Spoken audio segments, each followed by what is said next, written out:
Aujourd'hui, à Xbox.gros, on va parler du jeu Steam Torpedo Pack d'immersion. C'est un jeu de Ludovic Roudy et de Bruno Sutter.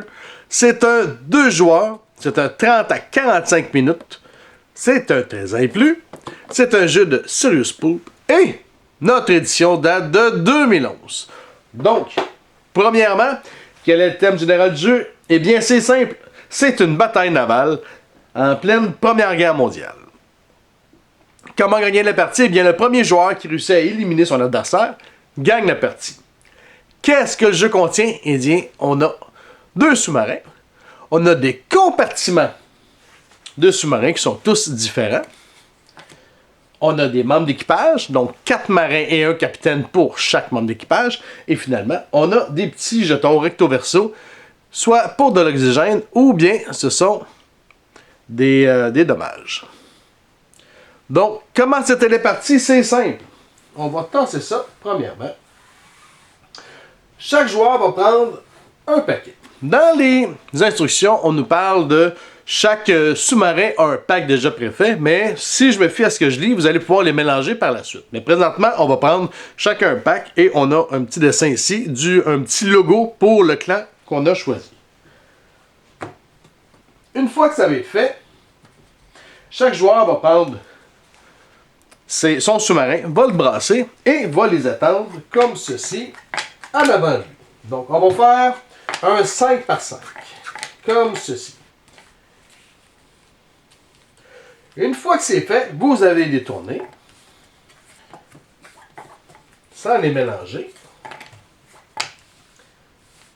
Et ceci représente votre sous-marin. Une fois que ça va être fait, vous allez prendre la salle de contrôle, qui est ici, et vous allez la mettre en plein centre. Donc, vous allez faire un petit switch comme ceci. Ensuite, si vous le voulez, vous pouvez faire un switch de 2 compartiments à votre choix. Donc, le premier joueur va faire ça ici, le deuxième va se mettre de l'autre côté pour faire la même chose. Une fois que ça va être fait, on va se donner un exemple, ça va être plus simple.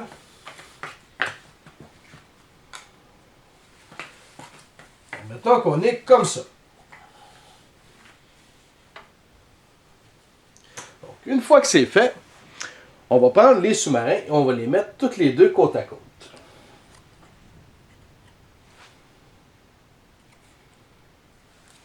Comme ceci. C'est bien. Maintenant, la partie va pouvoir commencer. Vous allez prendre votre premier joueur et c'est lui qui va pouvoir commencer. Premièrement, tous les joueurs vont mettre leurs 5 membres d'équipage sur leur salle de contrôle.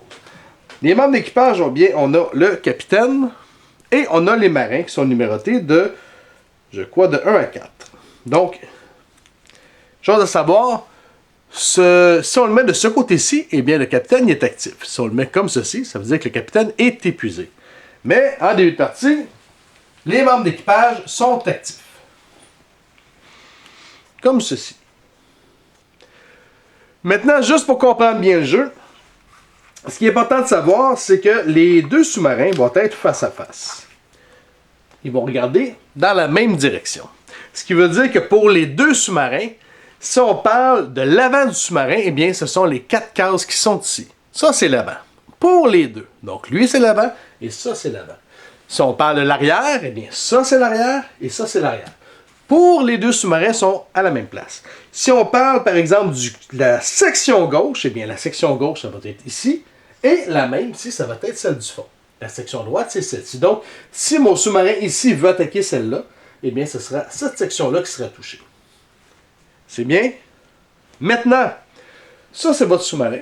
Et ici, c'est votre, comment je pourrais dire, votre terrain de jeu. Votre terrain de jeu, où est-ce que les sous-marins vont se taper dessus, est séparé en 5 sections.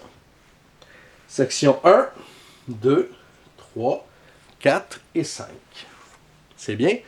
Le terrain de jeu pour les sous-marins, c'est ça. Donc, on ne peut pas sortir plus loin. Donc, si tantôt, on va vouloir bouger, eh bien, le plus d'espace qu'il peut y avoir entre 2 sous-marins, ce sont 3 sections. Donc, 3 espaces. Je vais revenir quand on va parler du mouvement des sous-marins tantôt. Maintenant, chaque compartiment, eh bien, il y a 4 types de compartiments différents. On a premièrement les compartiments standards, qui sont de cette couleur-là, comme ceci. On a les compartiments motorisés, comme ces trois-là, qui sont jaunes. On a les compartiments blindés, comme ces deux-là, qui sont plus verdâtres. Et finalement, les compartiments expérimentaux, comme ces deux-là, qui sont bleus. Chaque compartiment est habituellement fait de la même façon. Donc, si j'en prends un au hasard, ici en haut, ce sont des points de structure. Comme ici, j'ai 3 points de structure. Et si vous regardez à l'intérieur, j'ai également de l'oxygène dans ce compartiment-là. Si je regarde par exemple celle-ci, j'ai 2 points de structure et 1 point d'oxygène. Donc, chaque compartiment va avoir un point de structure ou de l'oxygène, mais l'oxygène n'est pas toujours comme ça. Ici, on va voir l'action que le compartiment peut avoir. Et ici, on a un petit sigle pour savoir quand est-ce qu'on va pouvoir l'activer. Ça, je vais y venir un peu plus tard. Je ne vais pas vous mélanger tout de suite. Mais c'est de la façon que les compartiments sont faits. Donc, la première chose, on a monté nos sous-marins, on a placé tout. Maintenant, on va mettre un point d'oxygène sur chaque logo oxygène sur notre sous-marin. Donc, sur cette case-ci, j'en avais 3, donc j'en ai mis 3. Ici, j'en ai 2. 1. Donc, on va en mettre un sur chacune des cases avec un petit logo d'oxygène. Là, je vais vous laisser un break. Je ne ferai pas celui du haut, mais je vais au moins faire celui-ci. Ce qui veut dire que, comme tous les compartiments ne sont pas identiques, ça veut dire que ça se peut qu'il y ait un des deux sous-marins qui ait plus de points d'oxygène. C'est pas grave. Une fois que c'est fait, on va réellement pouvoir commencer la partie. Lors de la partie, la première chose à faire sera toujours d'enlever un point d'oxygène. Ce qui veut dire que c'est l'oxygène que vous avez utilisé. Donc, je prends l'oxygène sur n'importe quel des compartiments et je l'enlève. L'oxygène est réparti pour le bateau. Donc, même s'il n'y a pas d'oxygène, plus d'oxygène sur un compartiment, c'est pas grave. L'oxygène est réparti partout. Donc, j'enlève un point d'oxygène. Ensuite, tous les marins et les capitaines, les membres d'équipage qui sont comme ça, qui sont épuisés, vont revenir à la vie. Donc, ils vont revenir plutôt actifs. C'est bien. Donc, on enlève un oxygène, on met tous les bonhommes actifs, et ensuite, vous allez pouvoir commencer votre tour. Durant votre tour, il y a 2 choses que vous allez pouvoir faire dans l'ordre que vous voulez. Soit vous bougez et activez vos membres d'équipage, ou vous bougez le sous-marin. Vous ne pouvez pas bouger vos membres d'équipage, bouger le sous-marin, puis revenir à vos membres d'équipage après. C'est un à la suite de l'autre, dans l'ordre que vous voulez. Soit vous commencez par les sous-marins, soit vous commencez par les bonhommes, mais vous pouvez pas faire les deux en même temps. C'est bien? Une fois que ça va être fait, vous allez pouvoir commencer réellement à faire ce que vous voulez. Admettons que je décide de commencer par mes membres d'équipage. Eh bien, chacun des membres d'équipage qui sont ici, vous pouvez les bouger, si vous le désirez, de 1. En diagonale ou en ligne droite. Par contre, si vous bougez un membre d'équipage comme ceci, il tombe épuisé, donc il ne peut plus rien faire jusqu'au prochain tour. C'est bien? Si vous voulez activer le compartiment où est-ce qu'il est, eh bien, vous allez pouvoir l'activer, mais il doit absolument être actif. Admettons que mon petit bonhomme était ici et qu'il veut activer la case. Eh bien, premièrement, on doit regarder si c'est une case de combat. On doit regarder si le sous-marin est à portée. Ensuite, s'il est à portée et qu'on peut vraiment réaliser l'action, eh bien, notre bonhomme va tomber comme ceci. Donc, il va tomber épuisé et il va se diriger vers la salle de contrôle. S'il est à côté, il s'en va directement dedans. S'il était ici, eh bien, il s'en va ici ou ici pour se diriger vers la salle de contrôle. Donc, il ne reste pas sur la case qu'il vient d'activer. Vous me suivez jusque-là? Bon, maintenant, les cases comme ceci, je vais aller piger le bas, ça va être plus simple. Si je regarde, par exemple, celle-ci ici, on avait nos points de structure, comme on disait, on avait l'action, et on a 3 petites boules de feu ici. Ça veut dire que ce compartiment-là peut faire 3 dégâts à l'adversaire. Par contre, si on regarde ici, on peut voir exactement à quel endroit le sous-marin, ou plutôt votre attaque, peut faire des dégâts sur le sous-marin. Donc ici, je peux faire 3 dégâts sur le devant du sous-marin ennemi. Eh bien, mais je dois être côte à côte. Donc, pour réussir à faire ce dégât-là, mon sous-marin doit se trouver directement en avant du sous-marin ennemi. Donc, si, admettons, c'est mon sous-marin, si je veux faire du dégât dans le devant, je dois absolument être placé comme ça. Vous comprenez? Donc, ça, c'est les cases que je peux attaquer. Donc, les cases que je peux toucher plutôt. Pour faire ça, je dois être absolument en avant de lui et je dois être collé. Si j'aurais voulu attaquer à distance, eh bien, comme vous voyez, il y a deux petites flèches ici pour dire que c'est à distance. Quand on parle à distance, c'est au moins une section de libre entre les deux. Même s'il y en aurait 3, ça serait bon pareil. Tant qu'il y en a minimum une. C'est bien? Donc ça, c'est pour attaquer. Admettons que je décide d'attaquer. Eh bien, ce que je vais faire,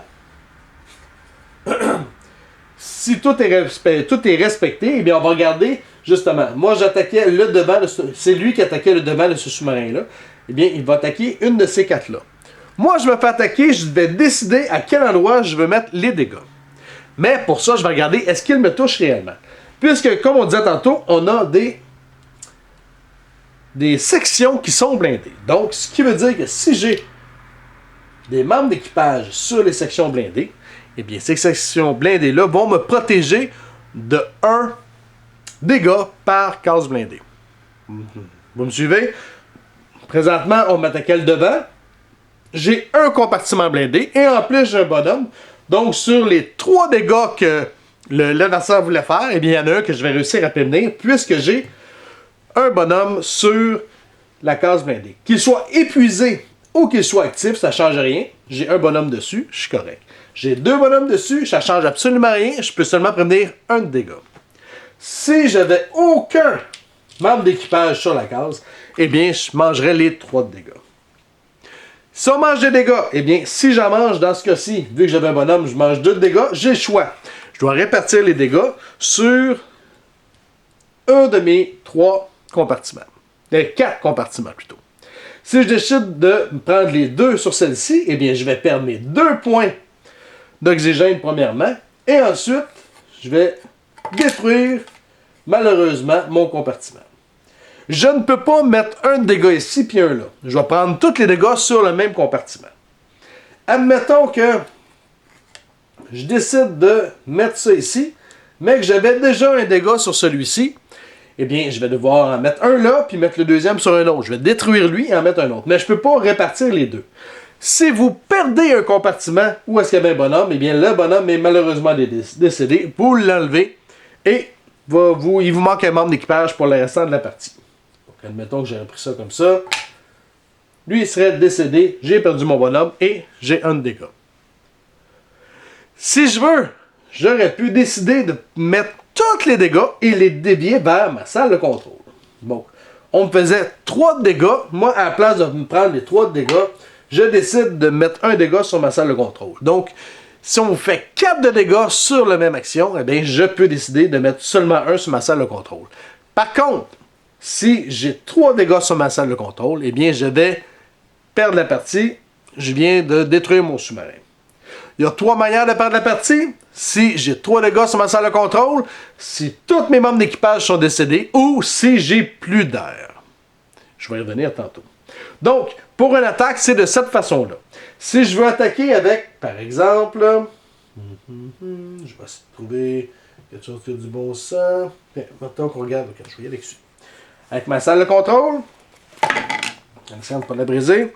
Salle de contrôle peut attaquer de la manière que je veux, soit de côté, du côté droit, du côté gauche, en avant ou en arrière. Donc, il faut que mon bonhomme faut que mon sous-marin soit bien placé pour pouvoir effectuer cette action-là. Si j'ai 3 bonhommes ici, eh bien, les 3 vont pouvoir activer le compartiment. Donc, je vais pouvoir faire 3 de dégâts sur l'adversaire. Faire attention, il y a des compartiments qui vont avoir une restriction. Si on regarde ici, on a un petit 1 pour dire que ce compartiment-là peut être activé seulement qu'une fois. Et c'est la même chose, on en a d'autres qui ont un petit 2. J'essaie d'en trouver un. Comme ici, qui nous dit que le compartiment peut être activé 2 fois seulement. Par 2 bonhommes en même temps seulement, plutôt. Donc ça, c'était pour attaquer l'adversaire. Ensuite, on a d'autres actions, d'autres types d'actions. Vous allez juste aller le compartiment qui vont vous dire qu'est-ce que vous pouvez faire. Ça. Ensuite, admettons que Ah oui. Si vous activez, n'oubliez pas, si j'active, je veux tirer sur l'adversaire. Une fois que j'ai tiré dessus, n'oubliez pas qu'il faut épuiser et il faut se diriger vers la salle de contrôle. Le seul qui a un petit bonus, c'est notre capitaine. Notre capitaine peut bouger d'un espace gratuitement, soit au début ou soit à la fin de son action. Donc, s'il est ici, je pourrais bouger et ensuite, je pourrais décider de faire l'action du compartiment. Ou bien, je pourrais faire l'action du bâtiment du compartiment où est-ce qu'il est, et ensuite le bouger où je veux. C'est bien? Donc, c'est le capitaine qui a une action supplémentaire. Maintenant, on a 3 logos différents qu'il faut vraiment retenir sur nos cartes.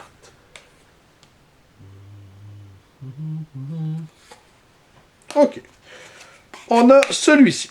Celui-ci, c'est que l'action qui est ici est active, que j'ai un bonhomme dessus qui soit épuisé ou non. Donc, l'activation est faite juste avec la présence de quelqu'un dans le compartiment.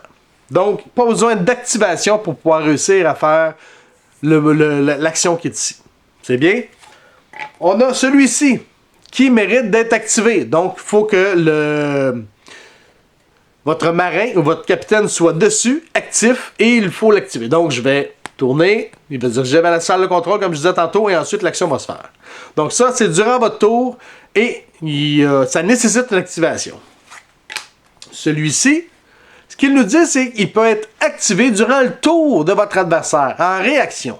Donc, votre adversaire fait quoi? Vous allez pouvoir, si vous voulez, l'activer par la suite. Par contre, si vous voulez l'activer, vous devez avoir un bonhomme actif dessus, pas un bonhomme qui est épuisé. Donc, c'est les 3 choses importantes à savoir également lors de votre partie, à savoir comment activer vos marins. Donc, il y a 3 manières. Ensuite, une fois que vous avez fini de bouger, vous pouvez décider de bouger votre sous-marin. Si vous bougez votre sous-marin, c'est simple.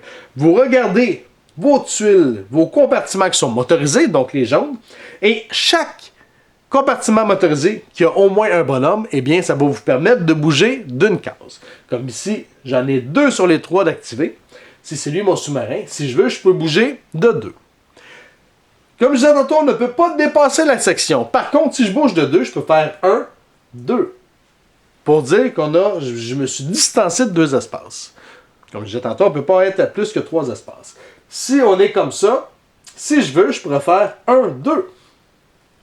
Si je suis ici, je pourrais faire 1, 2 pour changer de côté pour attaquer.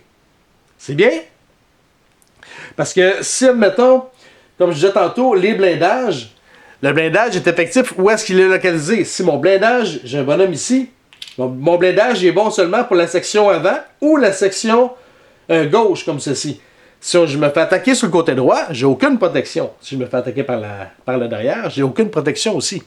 C'est pour cette façon-là qu'il va falloir bouger, soit pour se protéger, ou soit pour pouvoir mieux attaquer notre adversaire. C'est bien? Donc, je fais un recap 3 secondes d'écart de ce qui est le plus important. À votre tour, vous commencez par, premièrement, enlever un oxygène. N'oubliez pas que si à votre tour, vous ne pouvez pas enlever d'oxygène, c'est que vous n'avez plus d'oxygène, donc vous venez de perdre la game. Donc, vous enlevez un oxygène, c'est bon. Ensuite, votre bonhomme que vous avez, tous vos bonhommes qui étaient épuisés vont redevenir actifs. Et ensuite, vous allez pouvoir soit bouger vos bonhommes et activer votre sous-marin, je parle les cases compartiments, ou bien vous bougez votre sous-marin. Vous allez pouvoir faire les deux, mais un à la fois. Soit vous commencez par bouger le sous-marin, soit vous commencez par vos bonhommes, ou le contraire. Vous commencez par vos membres d'équipage et ensuite votre sous-marin, mais un après l'autre. Quand vous allez faire une action, vous n'oubliez pas que vous devez par la suite épuiser votre membre d'équipage et il doit se diriger d'une case vers la salle de contrôle. Le capitaine, lui, a un mouvement gratuit, soit au début de son tour, de son action à lui, ou soit à la fin. N'oubliez pas, c'est important. Et ensuite, lorsque vous bougez, vous ne pouvez pas avoir plus de 3 sections de de séparation entre vous. Vous ne pouvez pas continuer de même et aller sur 12 tables plus loin. Là. Ça ne marche pas. Pas plus que 3 sections d'écart entre vos deux. 3 manières de mourir. Soit votre base, ici, votre salle de contrôle est détruite. N'oubliez pas que quand vous mangez plusieurs dégâts, vous pouvez prendre tous les dégâts et les rassembler pour un dans votre salle de contrôle. Chose importante aussi, si je me fais attaquer le derrière par mon ennemi et que mes 4 cases de derrière sont décédées, eh bien, je n'ai pas le choix. Chaque dégât, je vais les manger dans ma salle de contrôle. Donc, ça sent pas bon. C'est bien? Donc, 3 manières de mourir. J'ai plus d'air, j'ai plus de membres d'équipage ou ma salle de contrôle a 3 de dégâts sur elle. C'est bien? Vous avez des questions dans les commentaires, il faut nous rejoindre à Explique-moi le gros, soit sur Facebook ou soit sur YouTube. Sur ça, bonne game!